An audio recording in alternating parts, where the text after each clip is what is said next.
So you guys said that you got a very positive response last time you went to the Bitcoin Miami conference.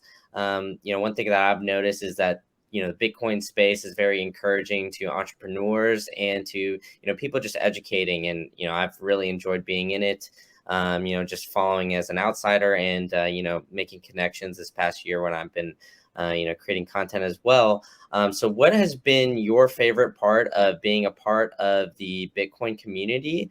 And, what are, I guess, some of the things that have you've learned because of, maybe even connections you've made through Twitter or other experiences that you've had?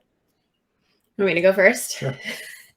I think my favorite part of the community has been the relationships. I'm huge on relationships. It's what fuels me. It's like what gets me out of bed. I just love meeting people, and I love forming like real relationships and having real conversations with people. So the relationships have been, it's so exciting to me. And I think you totally nailed it when you said that the Bitcoin community has been so supportive.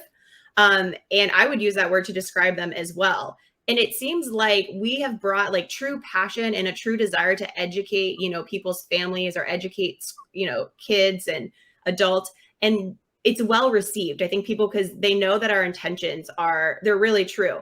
So we've been able to build up these relationships. And it's also opened up my mind to things that I didn't realize or I didn't pursue previous to getting to meet all of these different people. Like one of our good friends now lives out in France and has a podcast, the Once Bitten podcast, and listening to his podcast, oftentimes he talks about like different types of education methods.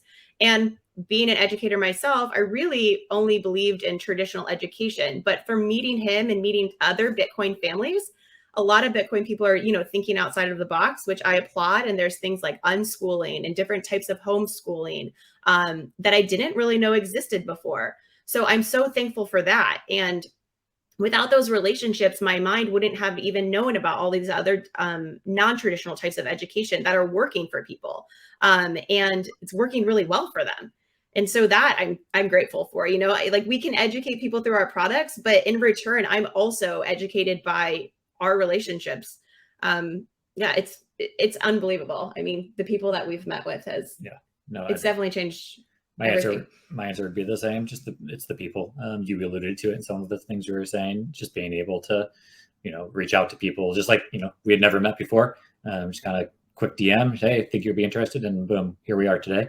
And that's how the majority of people are. And I think Bitcoin Twitter sometimes gets a bad rap from the outside of being angry or hostile or whatever, and it couldn't be further from the truth, especially when you meet people in person, like everybody who's going to the conference will see.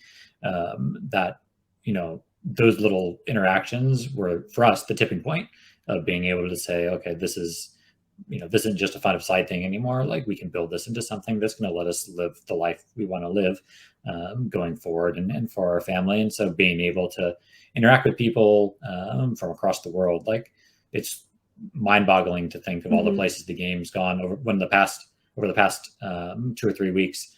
For a while now, we've been partners with the Built with Bitcoin Foundation. Oh, I'm so glad you're bringing that up. I was just going to talk about that too. So one of the relationships we've built is with Yusuf and Built with Bitcoin. And for those that don't know, they're an awesome organization. Started off doing work in Africa. Now they're doing some work in other places as well.